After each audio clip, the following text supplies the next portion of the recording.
Bom dia, meus irmãos, que a graça e a paz do nosso Senhor e também Salvador Jesus Cristo seja com cada um de vocês. Que Deus possa abençoar a sua vida. E eu te convido nesse dia a tomar café com a palavra de Deus.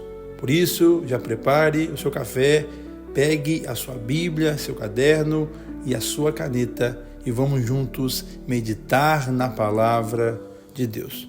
Gostaria de te convidar para que possa ler esse capítulo antes de iniciar esse estudo, esse devocional junto comigo. Que Deus te abençoe. Aqui é separado em alguns tópicos. Primeiro, o maior do reino dos céus, essa indagação dos discípulos. Segundo, vai falar sobre os tropeços.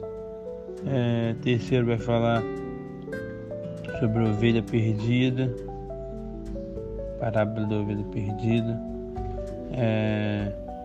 Depois vai falar sobre disciplina na igreja. Depois vai falar sobre quantas vezes temos que perdoar.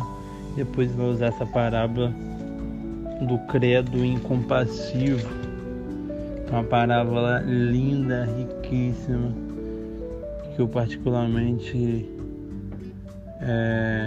amo muito. Amém? Glória a Deus. Então vamos lá. Primeiro é sobre o maior do reino dos céus. Os discípulos tinham uma visão errada sobre o que era o reino dos céus, e talvez você também tenha. E eles tinham um entendimento equivocado sobre a natureza do reino dos céus. Que existia maior ou menor entre eles, não.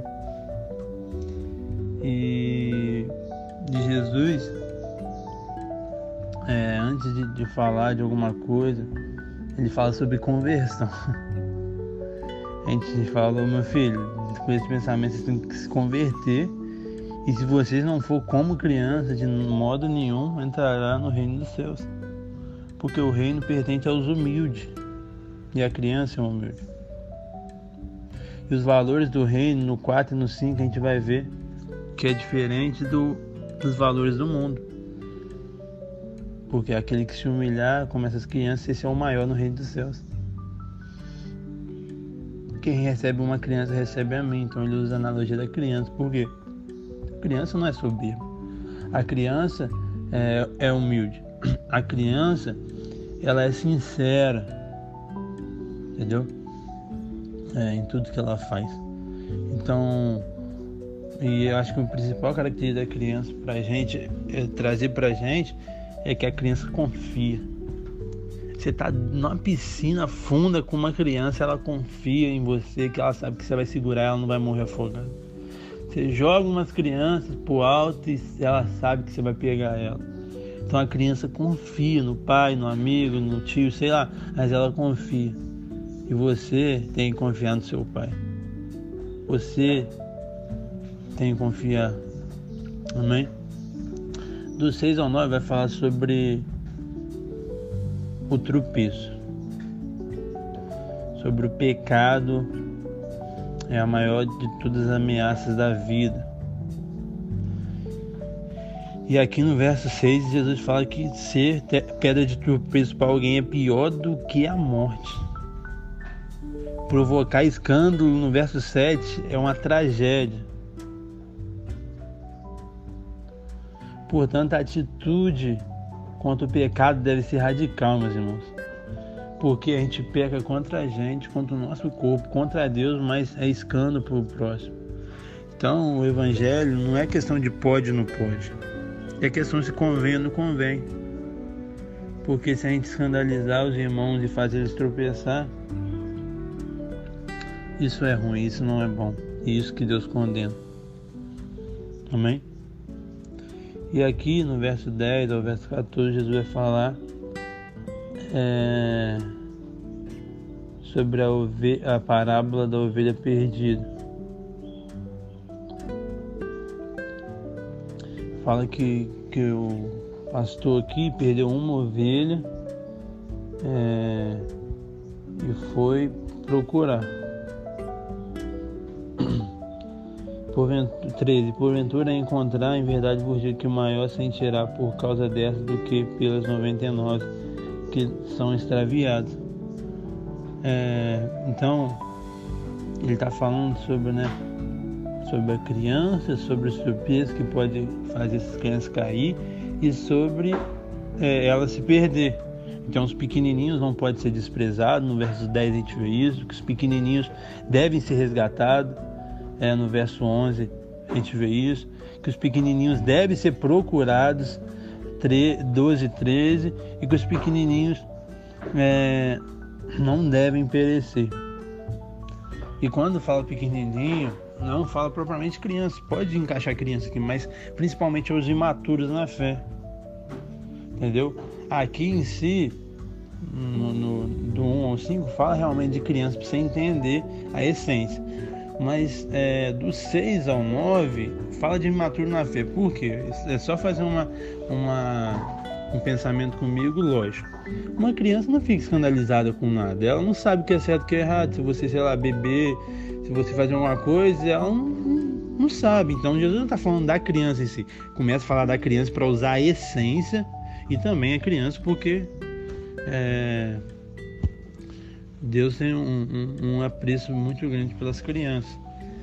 Aí depois ele continua essa analogia que ele começou, porque a Bíblia, igual eu te falei, não é dividida, ela é uma construção única. Então aí ele fala, quem fizer tropeçar um desses pequenininhos. Por quê? Normalmente é o imaturo na fé que tropeça com as nossas atitudes. O maduro, o homem na fé, a Bíblia fala, Paulo, né? Quando eu era menino eu pensava como menino, agora como sou homem, eu penso como homem. A gente tem que se tornar homem, maduro na fé, mas não é do dia para a noite. Então existem pessoas imaturas, existem pessoas meninos na fé, e a gente tem que cuidar deles. A gente não pode servir de tropeço para eles. E a gente não pode desprezar ele, como está escrito no verso 10. A gente deve resgatar eles, como está escrito no verso 11. A gente deve procurar eles no verso 12 e 13. Porque eles não devem perecer no verso 14. Entendeu? Aqui é alguém que se perdeu. Você vai ver que tem passagem lá em Lucas, está um pouco mais completo sobre isso.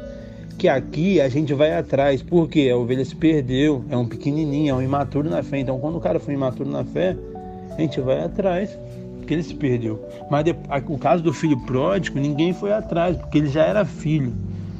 Mesmo ele tendo essa atitude ruim que ele teve, então, entre aspas, ele já era maduro. Então ele voltou com as suas próprias pernas. Entendeu? Tem gente que vai atrás do maduro e despreza o imaturo. A gente tem que tomar cuidado, a gente, com essa liderança. Entendeu? Espero que você está entendendo. Qualquer dúvida você fala, tá bom? Do 15 ao 20 vai falar sobre repreensão na igreja.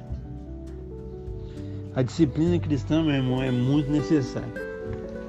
Ou a gente tem uma coisa muito severa da parte de alguns líderes, ou uma coisa das coisas sem repreensão da parte de outros líderes, que é errado também. Então, tanto um extremo quanto o outro é errado.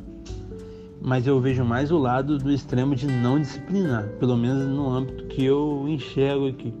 Não estou falando da Lagoinha, mas do âmbito geral aqui, da outra igreja que eu vim e tal. Tipo assim, a gente não vê tanto esse lado de repreensão. Eu, particularmente, não enxergo isso. E para mim é errado, tem que haver. Entendeu? Porque as pessoas falam a questão de amor e não entende. Tipo assim, quem fala que quem repreende não ama, não entende o que é amor. Porque quem ama, repreende. Quem não ama, não repreende.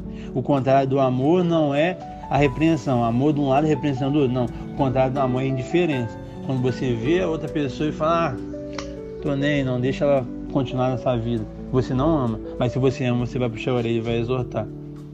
Entendeu o que eu tô falando? Então, não use essa narrativa e não deixe as pessoas usar. Quando você repreender alguém, a questão do amor não tem nada a ver. Amor é repreender. Você vai ver em N motivos na Bíblia, passagem, Hebreus, Apocalipse, Jesus fala que ama aquele e exorta e repreende aquele que o ama. Entendeu? Então aqui a gente aprende a disciplinar as pessoas na igreja. Primeiro, e a gente tem que saber fazer isso, senão a gente vira soberbo e passa do limite. A gente tem que primeiro fazer isso no particular.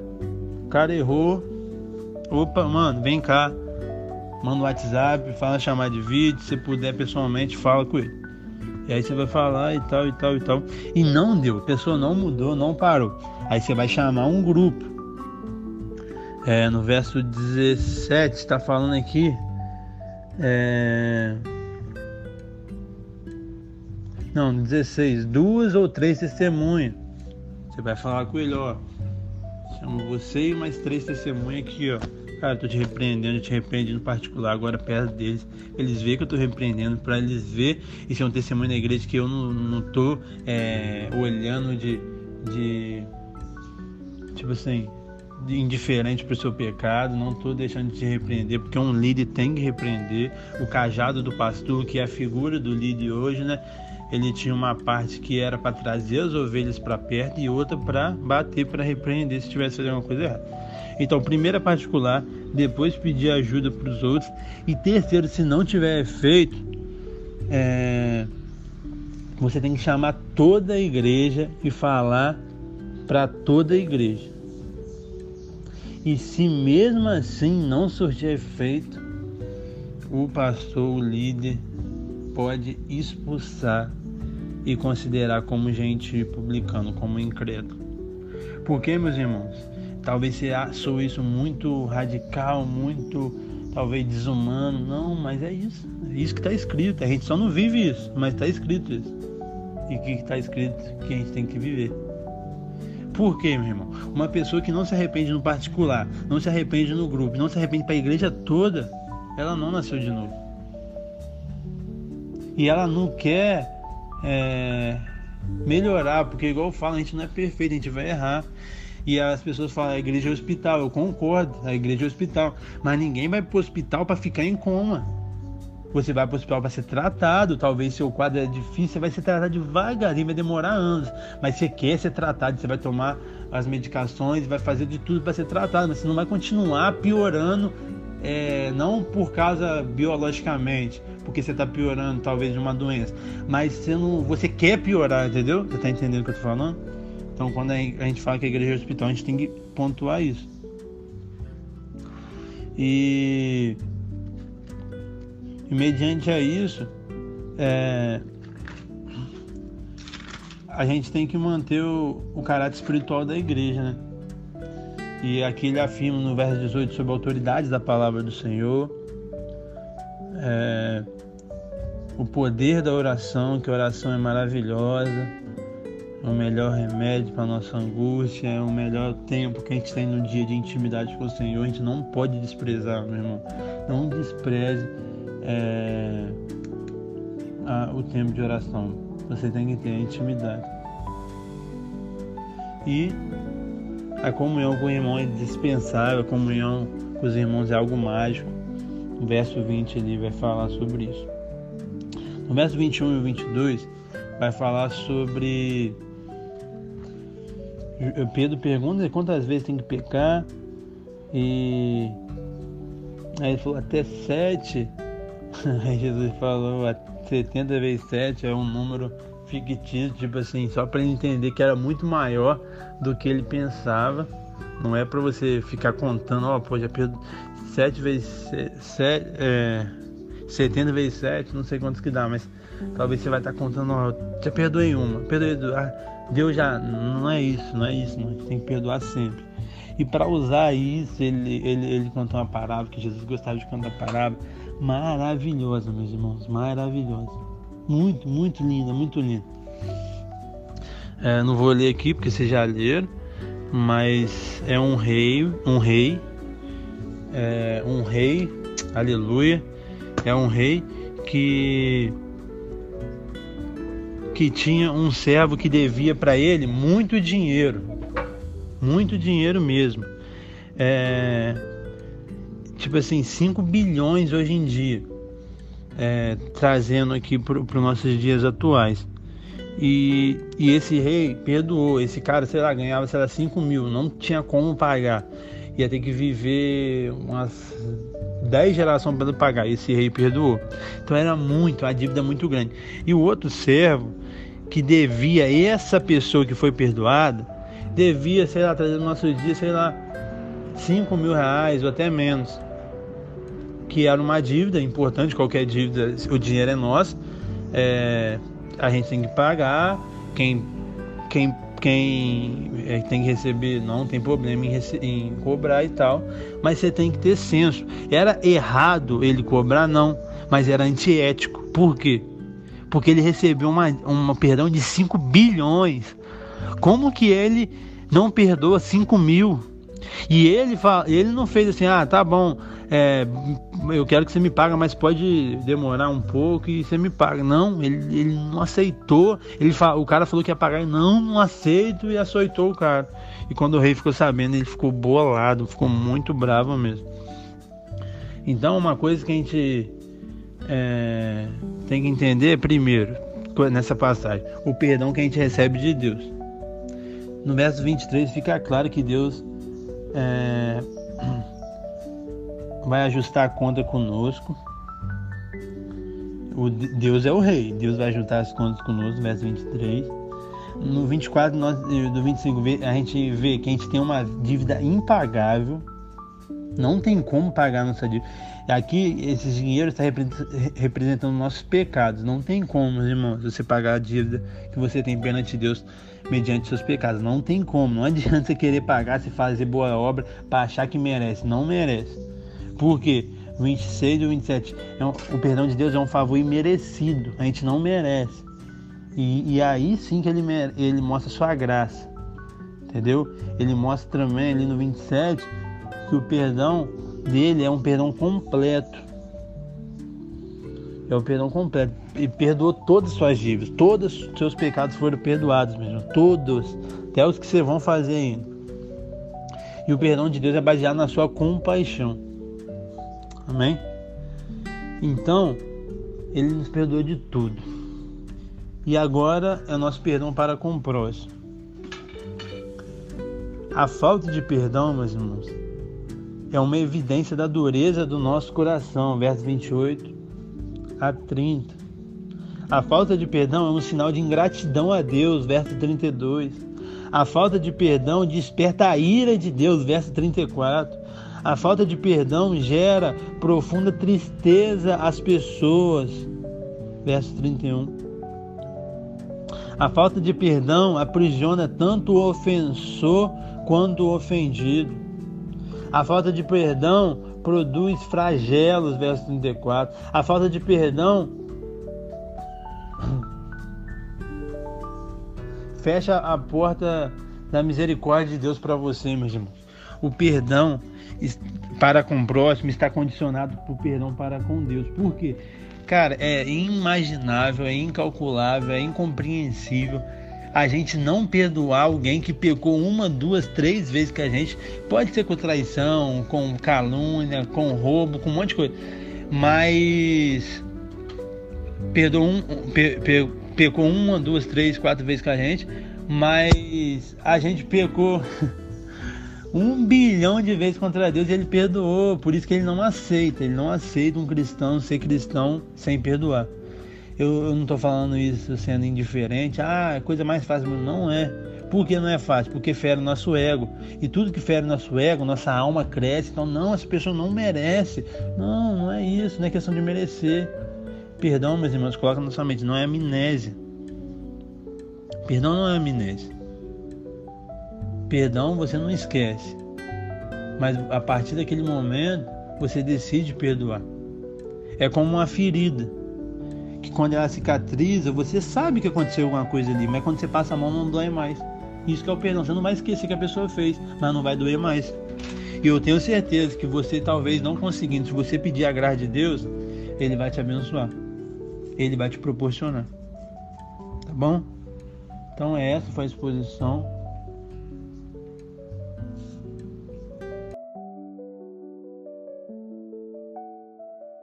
Glória a Deus, meus irmãos. Mais um momento abençoado de café com a palavra. Espero do fundo do meu coração ter te edificado, te abençoado, te ensinado em algo. E gostaria muito que você pudesse curtir esse vídeo, você pudesse comentar, pudesse se inscrever no canal para que possamos alcançar mais e mais pessoas e também que você possa compartilhar. Que Deus abençoe sua vida e eu te espero amanhã no Café com a Palavra.